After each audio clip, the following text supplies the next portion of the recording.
Hello friends, welcome to your channel MPRM। आशा करती हूँ कि आप सभी स्वस्थ होंगे, निरंतर अपने एग्ज़ाम की तैयारी कर रहे होंगे। आज हम पढ़ने वाले हैं इतिहास, जिसको हम कंप्लीट करने वाले हैं घटना चक्र पूर्वावलोकन से।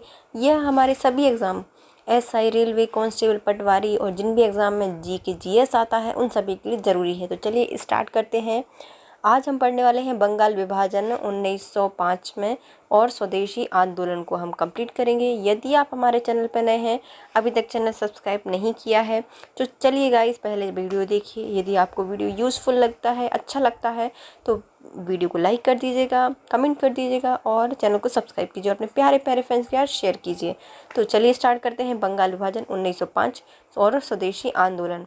ब्रिटिश सरकार ने 20 जुलाई 1905 को बंगाल विभाजन के निर्णय की घोषणा कर दी थी। कब की थी? 20 जुलाई को की थी। बरसात आने वाली थी और 20 जुलाई में पानी गिर रहा था और उन्हें घोषणा कर दी कि हम क्या करेंगे, बंगाल को विभाजित कर देंगे। 7 अगस्त 1905 को कलकत्ता के टाउन हॉल में एक ऐतिहासिक बैठक में स्वदेशी आंदोलन की विधिवत घोषणा कर दी गई। इनने बोला कि हम बंगाल को विभाजित करेंगे और वहाँ पर हमारी जो कांग्रेस या जनता पार्टी थी, ये जनता थी, पूरी जनता इकट्ठी हो गई और उन्होंने बोला कि चलो तुम करो विभाजन और हम क्या करेंगे, विद्रोह करेंगे और स्वदेशी आंदोलन स्टार्ट करेंगे।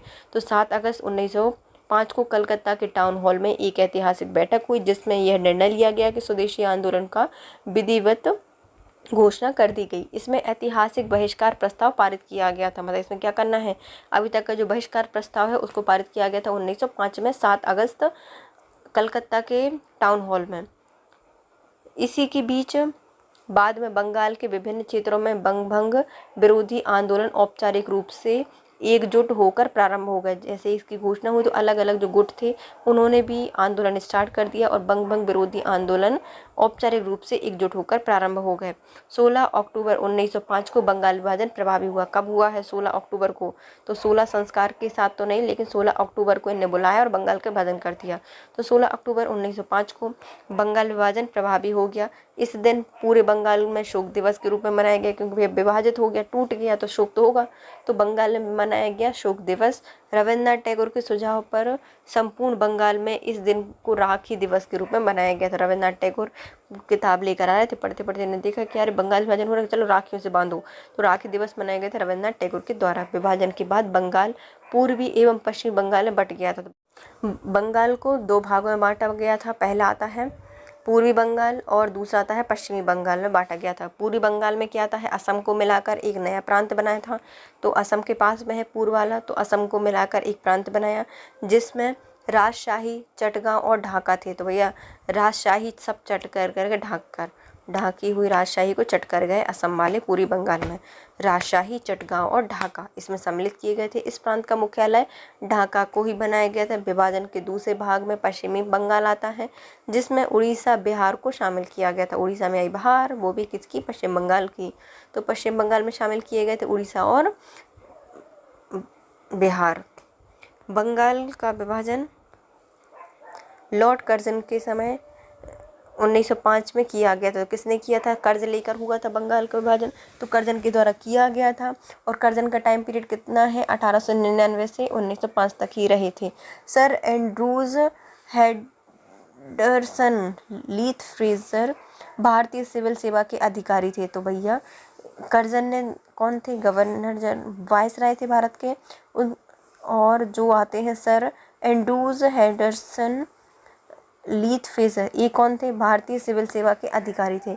इन्होंने वर्ष 1903 में से 1908 तक बंगाल के लेफ्टिनेंट गवर्नर के रूप में सेवाएं दी हैं। इन्होंने भी कोई छोटे छोटे काम नहीं किए, बल्कि 1903 से 1908 तक बंगाल के जो लेफ्टिनेंट गवर्नर हैं उनके रूप में सेवाएं दी थी।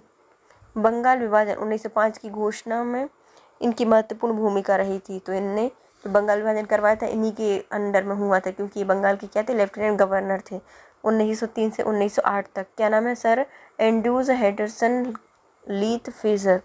रविन्द्रनाथ टैगोर ने स्वदेशी आंदोलन की आलोचक थे। तो जो रविन्द्रनाथ टैगोर थे वह स्वदेशी आंदोलन के आलोचक रहे हैं। पूर्व एवं पाश्चात्य, ईस्ट एवं वेस्ट सभ्यता के मध्य एक बेहतर समन्वय संबंध के समर्थक थे। ये क्या चाहते थे? जो हमारा पूर्व मतलब भारत और जो पाश्चात्य मतलब जो अंग्रेज वगैरह हैं उनके मध्य, सभ्यताओं के मध्य क्या होना चाहिए? एक बेहतर समन्वय संबंध स्थापित होना चाहिए। इसलिए ये स्वदेशी आंदोलन का विरोध करते थे आलोचक थे कौन? रविन्द्रनाथ टैगोर। इनका मानना था कि पश्चिम में पूर्व को समझाने में गलती की है। जो हमारे पश्चिम से अंग्रेज आए हैं, इतने शरीफ हैं, इतने गोरे गोरे से, कितने सॉफ्ट मासूम से बच्चे हैं, पूर्व वाले समझने में को गलती कर रहे हैं, है ना। कौन मानता था? रविन्द्रनाथ टैगोर मानते थे। और यह दोनों के बीच में असमंजस मूल कारण है। तो इनके बीच में जो ये लड़ाई हो रही है, इसका मूल कारण क्या है? असमंजस है। परंतु इनका अर्थ यह नहीं था कि पूर्व भी पश्चिम को समझने में गलती करे। तो ये नहीं चाहते थे, या फिर इनका ये अर्थ नहीं था कि पूर्व भी क्या करे? पश्चिम को समझने में गलती करे। पश्चिम वालों ने तो समझ लिया, और इस बीच में असमंजस के कारण इतनी प्रॉब्लम हो रही है, तब इनको पूर्व वालों को भी ऐसा नहीं करना चाहिए।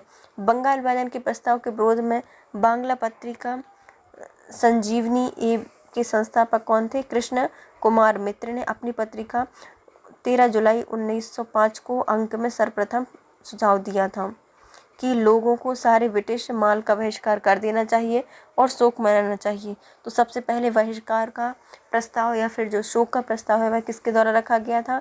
तो कृष्ण कुमार मित्र के द्वारा रखा गया था। इनकी बांग्ला पत्रिका संजीवनी के माध्यम से कब प्रकाशित हुई थी? 13 जुलाई 1905 को प्रकाशित हुई थी। इनमें इन्होंने बताया था कि सारे विदेश या ब्रिटिश माल है उनका बहिष्कार कर दो और शोक मनाना स्टार्ट करो। सरकारी अधिकारी एवं जो सरकारी संस्थाएं हैं वे भी सभी संपर्क तोड़ दें। जितने भी अधिकारी हैं वो अपने काम छोड़ दें और संस्थानों में संपर्क को तोड़ दें।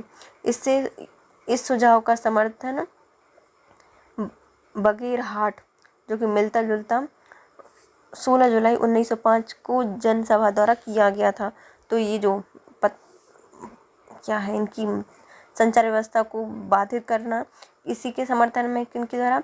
बगैरहाट, जिनका जिला क्या है? खुलना, यहाँ के 16 जुलाई 1905 में जनसभा द्वारा आयोजित की गई, जिसमें ऊपरी तौर पर ब्रिटिश सरकार ने बंगाल विभाजन का उद्देश्य प्रशासनिक सुविधा बताया था। तो इसमें क्या हुआ है? 16 जुलाई 1905 में जनसभा आयोजित की गई, जिसमें जो ब्रिटिश सरकार थी इन्होंने बोला कि बंगाल विभाजन हमारा कोई स्वार्थ नहीं, बल्कि हम इसलिए कर रहे हैं क्योंकि जो प्रशासनिक सुविधाएं हैं उनको अच्छे से लागू किया जा सके। परंतु वास्तव में यह मुख्यतः बंगाली राष्ट्रवाद की वृद्धि को दुर्बल करना चाहते थे। तत्कालीन वायसराय लॉर्ड कर्जन के अनुसार अंग्रेजी हुकूमत का यह प्रयास कलकत्ता को सिंहासनच्युत करना था और बंगाली आबादी को बंटवारा करना था। किसके द्वारा कहा गया है? जो लॉर्ड कर्जन था उनने खुद कहा है कि जो ब्रिटिश या फिर अंग्रेज हुकूमत है वह क्या चाहती है? कलकत्ता का जो सिंहासन है उसको मुक्त कर दिया जाए या सिंहासनच्युत कर दिया जाए, और बंगाली आबादी है उसका बंटवारा कर देना चाहिए। एक ऐसे केंद्र को समाप्त करना था जहां से बंगाल और पूरे देश में कांग्रेस पार्टी का संचालन होता है। मतलब एक ऐसे केंद्र को बंद कर दो जहां से पूरा राष्ट्र, पूरा देश क्या हो रहा है? संचालित हो रहा है, कांग्रेस पार्टी का संचालन हो रहा है। उनको सबको बंद करना था और साजिशें रची जाती हैं उनको भी समाप्त करना था। स्वदेशी आंदोलन के आरंभ में तात्कालीन कारण बंगाल का विभाजन था। तो जो स्वदेशी आंदोलन है इसका प्रारंभिक तात्कालीन कारण क्या था? क्यों स्टार्ट किया था? तो बंगाल विभाजन मुख्य कारण था। इस अवधारणा के मुख्य प्रस्तुतकर्ता थे अरविंद घोष, लोकमान्य तिलक और बिपिन चंद्र पाल और लाला लाजपत राय। मतलब जो गर्म दल था वो इसके प्रस्तुतकर्ता थे। कौन कौन? अरविंद घोष, लोकमान्य तिलक, बिपिन चंद्र पाल और लाला लाजपत राय। ये लोग स्वदेशी आंदोलन को पूरे देश में लागू करना चाहते थे, पूरा स्वदेशी हो जाए। तो ये चाहते थे कि पूरे स्वदेशी आंदोलन को पूरे देश में लागू कर देना चाहिए। लेकिन जो उदारवादी गुट है इसके विरोध में थे। जो उदारवादी लोग थे वो क्या कह रहे थे? नहीं भैया, बंगाल में ही इसको स्टार्ट करो क्योंकि बंगाल का विभाजन हुआ है। ये इसके विरोध में थे। बंगाल से प्रारंभ हुए स्वदेशी आंदोलन को लोकमान्य तिलक ने सारे देश, विशेषकर मुंबई, पुणे में, और अजीत सिंह और लाला लाजपत राय ने पंजाब एवं उत्तर प्रदेश में, सैयद हैदर रजा के द्वारा दिल्ली में और चिदम्बरम पिल्ले के द्वारा मद्रास प्रेसिडेंसी में नेतृत्व किया गया था। तो किनके द्वारा? देखो, जो स्वदेशी आंदोलन था उसको स्टार्ट किया गरम दल के द्वारा, इसको ज़्यादा नेतृत्व दिया गया था। लेकिन उदारवादी दल थे वह इसको सीमित रखना चाहते थे। लेकिन लोकमान्य तिलक ने तिलक लगाया और मुंबई पुणे में चले गए। मुंबई पुणे में स्वदेशी आंदोलन का प्रचार किया है लोकमान्य तिलक ने। फिर आ जाते हैं अजीत सिंह और लाला लाजपत राय। तो लाला की जीत पर सब खुश होंगे उत्तर प्रदेश और पंजाब में। तो लाला लाजपत राय और अजीत सिंह के द्वारा उत्तर प्रदेश और पंजाब में फैलाया गया इसको। फिर सैयद हैदर रजा के द्वारा, रजा है सब दिल्ली में, तो दिल्ली में इसको फैलाया गया किसके द्वारा, सैयद हैदर रजा के द्वारा। और चिदम्बरम पिल्ले हैं, उनके द्वारा मद्रास प्रेसिडेंसी में नेतृत्व किया गया था। चिदम्बरम पिल्ले के द्वारा मद्रास प्रेसिडेंसी में इसका नेतृत्व किया गया था। स्वदेशी आंदोलन के समय आंदोलन के प्रति जन समर्थन एकत्रित करने के उद्देश्य से अश्विनी कुमार दत्त ने स्वदेश बांधव समिति की स्थापना की थी। स्वदेशी आंदोलन में जो जन प्रति समर्थन को इकट्ठा करने के लिए अश्विनी कुमार दत्त के द्वारा स्वदेशी बांधव समिति की स्थापना की गई थी। इस आंदोलन की सबसे बड़ी विशेषता थी कि इसमें महिलाओं ने सक्रिय भूमिका में भाग लिया था। तो जो स्वदेशी आंदोलन है इसमें सबसे मुख्य भूमिका महिलाओं के द्वारा निभाई गई थी, क्योंकि इन्होंने सक्रिय रूप से भाग लिया था। किंतु किसान और जो बहुसंख्य मुसलमान हैं वह स्वदेशी एवं बहिष्कार आंदोलन से अलग रहे थे। तो किसान और जो बहुसंख्य मुस्लिम समुदाय है वह स्वदेशी आंदोलन से और बहिष्कार आंदोलन से अलग रहे थे। स्वदेशी आंदोलन के दौरान वंदे मातरम भारतीय राष्ट्रीय आंदोलन का शीर्षक गीत था। तो स्वदेशी अपनाना है भारत की चीज़, तो भारत माता गीत गाया है इन्होंने। और ये उस समय स्वदेशी आंदोलन का क्या था, एक आंदोलन या शीर्षक गीत माना जाता है आंदोलन का। ब्रिटिश पत्रकार H.W. निवेंसन स्वदेशी आंदोलन से जुड़े थे। किनके द्वारा, नई नई सोच के द्वारा ये आए, भारत में देखा अन्य अत्याचार और स्वदेशी आंदोलन से जुड़ गए। कौन है ये, तो यह ब्रिटिश पत्रकार है H.W. निवेंसन। यह स्वदेशी आंदोलन से जुड़े थे। इन्होंने 4 महीने तक भारत में रहकर मैनचेस्टर, गार्जियन, ग्लासगो हेराल्ड एवं डेरी कॉनिकल की रिपोर्ट दी थी। तो इनके द्वारा 4 महीने रहे थे भारत में और इनके द्वारा क्या दिया गया था, Manchester, guardian, Glasgow Herald, daily chronic जैसी रिपोर्टिंग इन्होंने दी थी। बाद में इन्होंने इस रिपोर्ट को the new spirit in India नाम से पुस्तक छापी थी। किसकी पुस्तक है, जो ये निवेंसन की पुस्तक है। और इन्होंने जो ये 4 महीने में भारत में क्या क्या किया था, इसका जो पूरा रिपोर्टिंग थी उसको the new spirit in India के द्वारा एक पुस्तक के रूप में प्रस्तुत किया गया, संपादित किया गया। राष्ट्रीय आंदोलन के बढ़ते प्रभाव का वातावरण में रविंद्रनाथ टैगोर ने 1907 में अपने बड़े भाई गगनेंद्र नाथ के साथ मिलकर Indian society of oriental art की स्थापना की थी। किनके द्वारा की गई है, अरविंद घोष के द्वारा। और उनके बड़े भाई गगनेंद्र टैगोर के साथ मिलकर Indian society of oriental art की स्थापना की थी, जिसके द्वारा पाश्चात्य कला एवं मूल्यों का पुनर्जीवन एवं आधुनिक भारतीय कला में नई चेतना जागृत करना था। उनका उद्देश्य क्या था, इनका उद्देश्य था Indian society of oriental art को बनाने का, कि ये क्या करना चाहते थे, पाश्चात्य कला मूल्य हैं उनको पुनर्निर्माण किया जाए और जो आधुनिक कला है उसमें चेतना जागृत की जाए। दिसंबर 1911 में ब्रिटिश सम्राट जॉर्ज पंचम एवं महारानी मैरी के भारत आगमन पर उनके स्वागत हेतु दिल्ली में एक दरबार का आयोजन किया गया था। कब किया गया है, 1911 में किया गया है। ब्रिटिश सम्राट जॉर्ज पंचम और उनकी महारानी मैरी के भारत आगमन पर उनके स्वागत के लिए दिल्ली में एक दरबार का आयोजन किया गया था। दिल्ली दरबार में ही 11 दिसंबर को आयोजन किया गया था। उसके 12 दिसंबर 1911 को सम्राट ने बंगाल विभाजन को रद्द कर दिया था। तो 11 दिसंबर को दिल्ली दरबार का आयोजन किया गया। उसमें 12 दिसंबर 1911 को जो सम्राट हैं जॉर्ज पंचम, उनके द्वारा बंगाल विभाजन को रद्द कर दिया गया था। साथ ही कलकत्ता की जगह दिल्ली को भारत की नई राजधानी बनाने की घोषणा की गई थी। मतलब कलकत्ता को नई राजधानी हटाकर दिल्ली को नई राजधानी बनाने की घोषणा की गई थी। घोषणा के अनुरूप बंगाल को एक नए प्रांत के रूप में पुनर्गठित किया गया था। तो जो बंगाल है अब क्या बन जाएगा, एक नया प्रांत बन जाएगा, उसको अलग से पुनर्गठित किया जाएगा। उड़ीसा, बिहार वर्ष 1912 में अलग प्रांत का दर्जा दे दिया गया था। मतलब इसमें क्या कर दिया गया था, बंगाल को एक नया प्रांत बना दिया गया, उससे उड़ीसा और बिहार को हटाकर अलग कर दिया गया। असम को एक नया प्रांत बनाया गया था, असम को भी अलग हटाकर नया प्रांत बनाया गया था। तो 12 दिसंबर 1911 को क्या हुआ, जॉर्ज पंचम ने बंगाल विभाजन रद्द कर दिया। कलकत्ता की जगह दिल्ली को नई राजधानी बनाया, बंगाल को नया प्रांत बनाया, उससे उड़ीसा, बिहार को अलग कर दिया और असम को भी एक नया प्रांत बनाया गया था। जैसा कि इसकी स्थिति 1874 में थी, सिलहट में उसको जोड़ दिया गया था। तो 1874 के समय जैसी असम की स्थिति वैसे उसको कर दिया गया था और जो सिलहट वाला क्षेत्र है उसको भी असम में जोड़ दिया गया था। अब आते हैं इससे संबंधित प्रश्नोत्तर। निम्नलिखित में से सबसे बाद में क्या हुआ है, तो सबसे बाद में कौन सी घटना हुई है। स्थायी बंदोबस्त, हड़प नीति और सहायक संधि पहले हो गई थी, लेकिन बंगाल विभाजन बाद में हुआ है।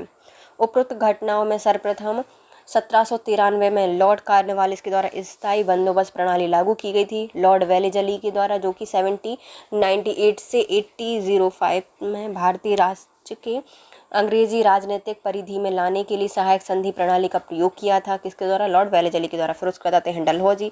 इनके द्वारा 1848 से 1865 तक अंग्रेजी साम्राज्य का विस्तार करने के लिए इन्होंने हड़प नीति का प्रयोग किया था। प्रश्नगत विकल्प में कर्जन द्वारा 1905 में बंगाल विभाजन किया गया था, जो कि सबसे आखिरी की घटना थी। बंग भंग विरोधी आंदोलन का प्रारंभ किस तिथि को हुआ था? तो बंग भंग विरोधी आंदोलन है उसको स्टार्ट किया गया था 7 अगस्त 1905 को। ब्रिटिश सरकार के द्वारा 20 जुलाई 1905 को बंगाल विभाजन के निर्णय की घोषणा कर दी गई। इसके विरोध में 7 अगस्त 1905 को कलकत्ता के टाउन हॉल में एक ऐतिहासिक बैठक में स्वदेशी आंदोलन की विधिवत घोषणा कर दी गई। इसमें ऐतिहासिक बहिष्कार प्रस्ताव पारित किया गया। इसी के बाद से बंगाल के विभिन्न क्षेत्रों में बंग भंग विरोधी आंदोलन औपचारिक रूप से एकजुट होकर प्रारंभ हो गए। 16 अक्टूबर 1905 को बंगाल विभाजन प्रभावी हो गया था। घोषणा हुई थी 20 जुलाई को। 7 अगस्त को कलकत्ता में ऐतिहासिक घोषणा हुई जिससे बहिष्कार किया जाएगा बंगाल विभाजन का। 16 अक्टूबर को बंगाल विभाजन प्रभावी हो गया। भारतीय स्वतंत्रता संग्राम के संदर्भ में 16 अक्टूबर 1905 को निम्नलिखित कारणों में से किसके लिए प्रसिद्ध है? तो 16 अक्टूबर 1905 को क्या हुआ था? तो बंगाल विभाजन इस दिन प्रभावी हुआ था। बंग भंग के बाद कौन सा आंदोलन शुरू हुआ था? तो जो बंगाल विभाजन है उसके खिलाफ में बंग भंग आंदोलन चलाया था। उसके बाद में स्वदेशी आंदोलन चलाया गया था। बंगाल विभाजन की घोषणा कब की गई थी? तो बंगाल विभाजन की घोषणा 19 या 20 जुलाई 1905 को की गई थी। बंगाल विभाजन का निर्णय की घोषणा ब्रिटिश सरकार के द्वारा 20 जुलाई 1905 को किया गया था, परंतु कुछ प्रमुख लेखकों द्वारा इस तिथि को 19 जुलाई 1905 माना गया है। इसके आधार पर बिहार लोक सेवा आयोग ने अपनी प्रारंभिक एवं जो अंतिम उत्तर कुंजी थी इसमें उत्तर ए को माना है। 1905 में बंगाल विभाजन किस वायसराय ने किया था? तो जो बंगाल विभाजन है 1905 में किया गया था लॉर्ड कर्जन के द्वारा। बंगाल विभाजन लॉर्ड कर्जन के द्वारा 1899 से 1905 तक रहा है। इनके कार्यकाल में 1905 में कर्जन के द्वारा बंगाल विभाजन किया गया था। इसके निर्णय की घोषणा 20 जुलाई 1905 को की गई थी और 16 अक्टूबर 1905 को यह लागू कर दिया गया। 1911 में दिल्ली दरबार में बंगाल के विभाजन को निरस्त करने की घोषणा कर दी गई थी। बंगाल विभाजन करने वाला गवर्नर जनरल कौन था? तो इसका नाम है लॉर्ड कर्जन। बंगाल के विभाजन के समय बंगाल का लेफ्टिनेंट गवर्नर कौन था?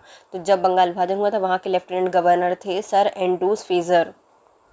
एकदम फ्रीज हो गए थे कि बंगाल विभाजन हो गया तो इसलिए क्या हो गए थे? फ्रीज ही हो गए थे। सर एंड्रूज हेडसन लीथ फ्रेजर भारतीय सिविल सेवा के अधिकारी थे। इन्होंने वर्ष 1903 से 1908 तक बंगाल के लेफ्टिनेंट गवर्नर के रूप में अपनी सेवाएं दी हैं। बंगाल विभाजन 1905 की घोषणा इन्हीं की महत्वपूर्ण भूमिका रही थी। निम्नलिखित में से किसने बंगाल के विभाजन 1905 के विरोध में आंदोलन का नेतृत्व किया था? तो ये है हमारे सुरेंद्रनाथ बनर्जी, जो कि गरम दल से आते हैं। बंगाल विभाजन 1905 में विरोध में हुए प्रारंभिक आंदोलन का नेतृत्व सुरेंद्रनाथ बनर्जी के द्वारा किया गया था। निम्नलिखित में से कौन स्वदेशी आंदोलन का आलोचक था एवं पूर्व एवं पाश्चात्य के मध्य एक बेहतर संबंध का समर्थक रहे हैं? तो ये रहे हैं R.N. टैगोर। कौन रहे हैं? R.N. टैगोर। स्वदेशी आंदोलन के आलोचक एवं पूर्व एवं पाश्चात्य के मध्य बेहतर संबंध का समर्थक R.N. टैगोर।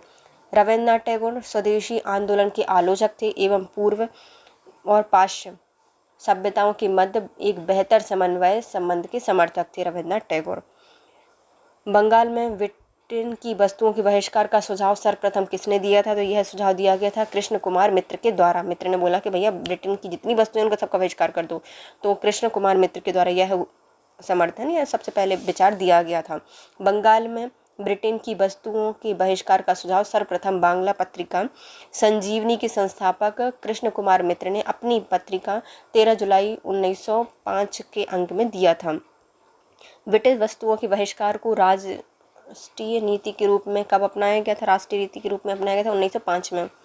लॉर्ड कर्जन ने 20 जुलाई 1905 को बंगाल विभाजन की घोषणा कर दी, जिसके परिणाम स्वरूप 7 अगस्त 1905 को कलकत्ता के टाउन हॉल में स्वदेशी आंदोलन की घोषणा कर दी गई। इसी बैठक में ऐतिहासिक बहिष्कार प्रस्ताव पारित किया गया, जिसमें ब्रिटिश वस्तुओं के बहिष्कार को राष्ट्रीय नीति के रूप में अपनाया गया था। बंगाल का विभाजन मुख्यतः किया गया था। तो बंगाल का विभाजन क्यों किया गया था? क्योंकि जो बंगाली राष्ट्रवाद की वृद्धि हो रही है उसको दुर्बर करने के लिए। ऊपरी तौर पर यद्यपि ब्रिटिश सरकार ने अपने उद्देश्य प्रशासनिक सुविधा को बताया था, परंतु वास्तव में बंगाल विभाजन मुख्यतः बंगाली राष्ट्रवाद की वृद्धि को दुर्बल करने के लिए किया गया था। तत्कालीन वायसराय लॉर्ड कर्जन के अनुसार अंग्रेजी हुकूमत का यह प्रयास कलकत्ता को सिंहासनच्युत करना एवं बंगाली आबादी को बंटवारा करना था, एक ऐसे केंद्र को समाप्त करना था जहां से बंगाल एवं पूरे देश में कांग्रेस पार्टी का संचालन होता है और साजिशें रची जाती हैं। बंगाल विभाजन के विरोध में राष्ट्रवादियों ने निम्नलिखित कार्यक्रम प्रारंभ किए थे। तो इनके द्वारा प्रारंभ किया गया था बाइकॉट, स्वदेशी आंदोलन और राष्ट्रीय शिक्षा, ये स्टार्ट किए गए थे। आज से एक तो बहुत बाद में आया है। कर्जन ने 20 जुलाई 1905 को बंगाल विभाजन का निर्णय लिया, जिसके विरोध में राष्ट्रवादियों द्वारा आंदोलन की शुरुआत 7 अगस्त 1905 को हो गई। कलकत्ता के टाउन हॉल में कृष्ण कुमार मित्र एवं सुरेंद्र बनर्जी ने अध्यक्षता में एक बैठक हुई। किसकी अध्यक्षता में हुई थी? तो कृष्ण कुमार मित्र और सुरेंद्र नाथ बनर्जी हैं, उनकी अध्यक्षता में बैठक हुई, जहां पर स्वदेशी आंदोलन प्रारंभ करने एवं विदेशी वस्तुओं के बहिष्कार करने का निर्णय लिया गया। 16 अगस्त 1905 को जब बंगाल विभाजन लागू हो गया तो उस दिन शोक दिवस के रूप में मनाए जाने की घोषणा कर दी गई। रविन्द्रनाथ टैगोर ने सुझाव पर राखी दिवस के रूप में मनाया। इस दिवस राष्ट्रवादियों द्वारा बंगाल की अटूट एकता को प्रदर्शित करने के लिए बनाया गया था। रविन्द्रनाथ टैगोर ने शांति निकेतन की तर्ज पर बंगाल नेशनल कॉलेज की स्थापना की थी। किसकी तर्ज पर की गई थी? शांति निकेतन की तर्ज पर बंगाल नेशनल कॉलेज की स्थापना की रविन्द्रनाथ टैगोर के द्वारा। बहुत कम समय में पूरे देश में अनेक राष्ट्रीय विद्यालयों की स्थापना हुई। अगस्त 1906 में राष्ट्रीय शिक्षा परिषद का गठन किया गया। राष्ट्रीय शिक्षा परिषद 1906 में बनी। स्वदेशी आंदोलन में आत्मनिर्भरता, आत्मशक्ति का नारा दिया गया एवं स्वावलंबन एवं आत्मविश्वास का एक प्रश्न राष्ट्रीय स्वाभिमान, आदर एवं आत्मविश्वास के साथ जुड़ गया। तो स्वावलंबन, आत्मविश्वास का प्रश्न राष्ट्रीय स्वाभिमान, आदर एवं आत्मविश्वास के साथ जुड़ गया। कांग्रेस ने भी अपने कलकत्ता अधिवेशन 1906 में स्वदेशी आंदोलन, बहिष्कार आंदोलन एवं राष्ट्रीय शिक्षा स्वशासन से संबंध 4 प्रस्ताव पारित किए थे। तो भारतीय राष्ट्रीय कांग्रेस के द्वारा कलकत्ता अधिवेशन 1906 में स्वदेशी आंदोलन, बहिष्कार आंदोलन, राष्ट्रीय शिक्षा एवं स्वशासन से संबंधित 4 प्रस्ताव पारित किए गए थे। अतः स्पष्ट है कि बंगाल विभाजन के विरोध में राष्ट्रवादियों ने स्वदेशी आंदोलन, बहिष्कार, राष्ट्रीय शिक्षा एवं स्वशासन जैसे आंदोलन चलाए थे। 1920 के नागपुर अधिवेशन में CR दास ने गांधी जी के असहयोग प्रस्ताव को पेश किया था 1920 में। स्वदेशी एवं बहिष्कार पहली बार किस घटना के दौरान संघर्ष की विधि के रूप में अपनाया गया था? तो यह बंगाल विभाजन के विरोध में अपनाया गया था। बंगाल विभाजन के प्रत्याघात के रूप में कौन सा आंदोलन शुरू किया गया था? तो बंगाल विभाजन के प्रत्याघात के रूप में स्वदेशी आंदोलन चलाया गया था। स्वदेशी आंदोलन के प्रारंभ का तात्कालीन कारण क्या था? तो बंगाल विभाजन कर्जन के द्वारा किया गया बंगाल विभाजन स्वदेशी आंदोलन का प्रारंभिक या तात्कालिक कारण था। स्वदेशी आंदोलन का प्रारंभ का तात्कालिक कारण बंगाल विभाजन था। इस अवधारणा के मुख्य प्रस्तुतकर्ता अरविंद घोष, लोकमान्य बाल गंगाधर तिलक, बिपिन चंद्र पाल और लाला लाजपत राय थे। ये लोग स्वदेशी आंदोलन को पूरे देश में लागू करना चाहते थे, किंतु जो उदारवादी गुट है इसके विरोध में थे। बंगाल 1905 में विभाजित किया गया था। इसके विरोध में फलस्वरूप यह दोबारा विभाजित कब हुआ था? तो 1905 में जब बंगाल विभाजन हुआ था उसके विरोध में उसका फिर से बंटवारा कब हुआ था? 1911 में उसको फिर से विभाजित कर दिया गया था, दूसरा विभाजित किया गया था। दिसंबर 1911 में ब्रिटिश सम्राट जॉर्ज पंचम और रानी मैरी भारत आगमन पर उनके स्वागत हेतु दिल्ली में एक दरबार का आयोजन किया गया। दिल्ली में ही 12 दिसंबर 1911 को सम्राट ने बंगाल विभाजन को रद्द कर दिया। साथ ही बंगाल की जगह दिल्ली को भारत की नई राजधानी बनाए जाने की घोषणा कर दी। घोषणा के अनुरूप बंगाल को एक नए प्रांत के रूप में पुनर्गठित किया जाएगा।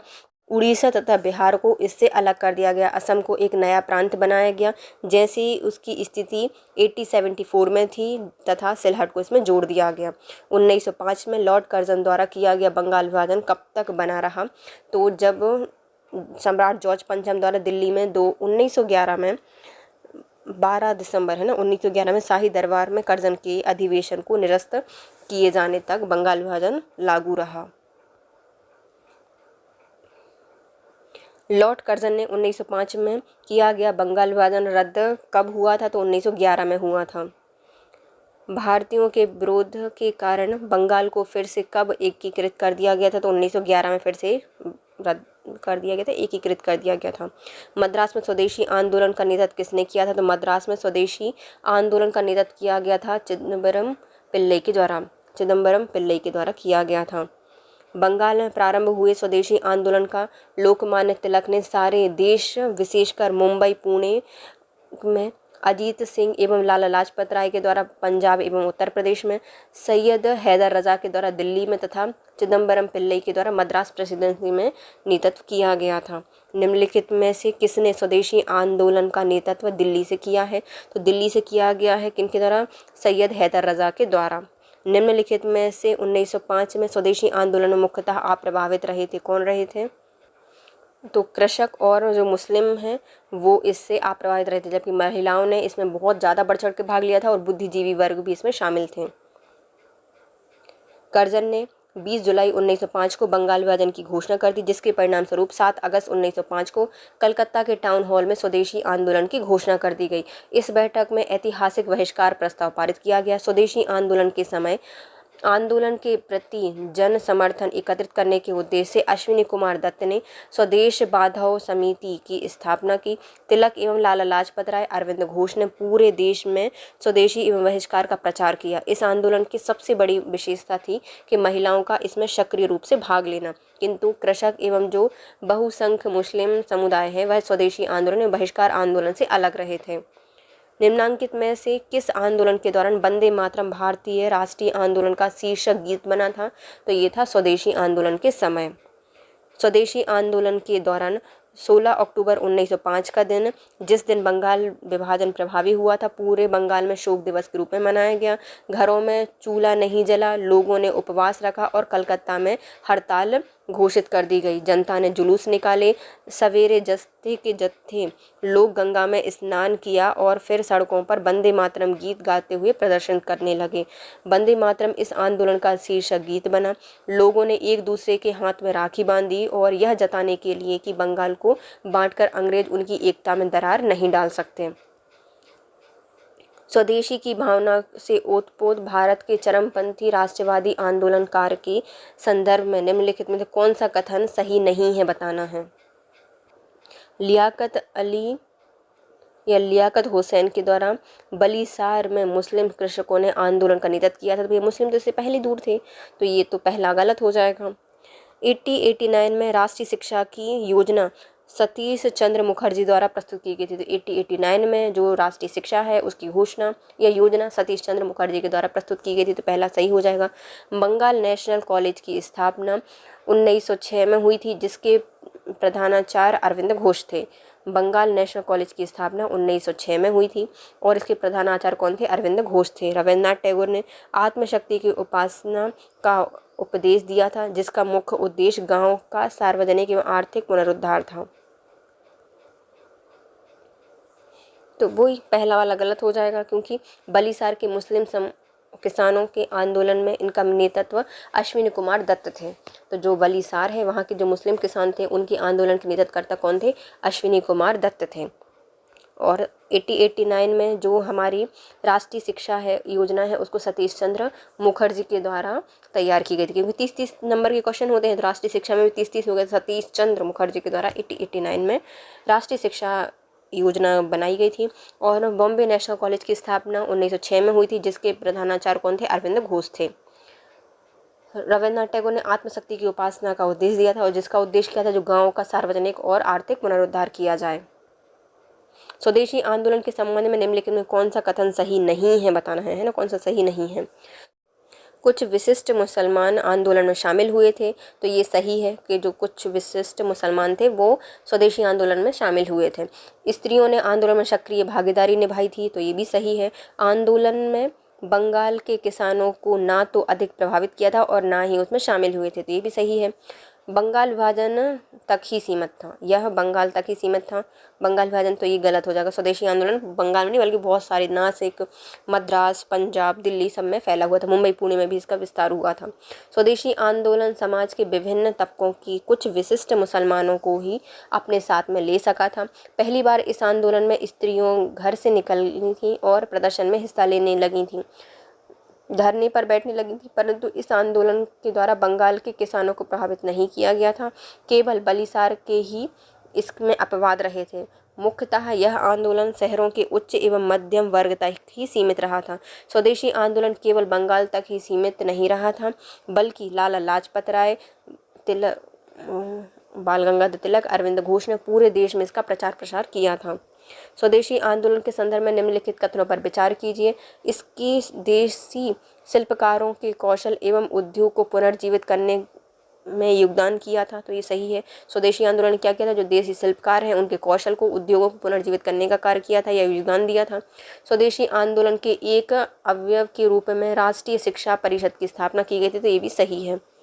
स्वदेशी आंदोलन ने भारतीय शिल्पकारों और उद्योगों को पुनर्जीवित करने में महत्वपूर्ण भूमिका निभाई थी। कलकत्ता कस्टम ऑफिस के अनुसार इस दौरान सूती वस्त्र आयात में लगभग 20% और जूता चप्पल आयातों में 68% की कमी आई थी।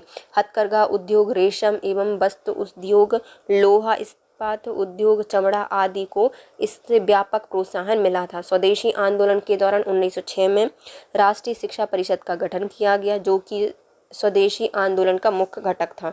इसका उद्देश्य साहित्यिक, वैज्ञानिक एवं प्रौद्योगिकी क्षेत्र में स्वदेशी नियंत्रण के लिए राष्ट्रीय शिक्षा को बल प्रदान किया गया था या करना था। ब्रिटिश पत्रकार H.W. नेविल्सन जुड़े थे। तो H.W. नेविल्सन किससे जुड़े थे? स्वदेशी आंदोलन से जुड़े थे।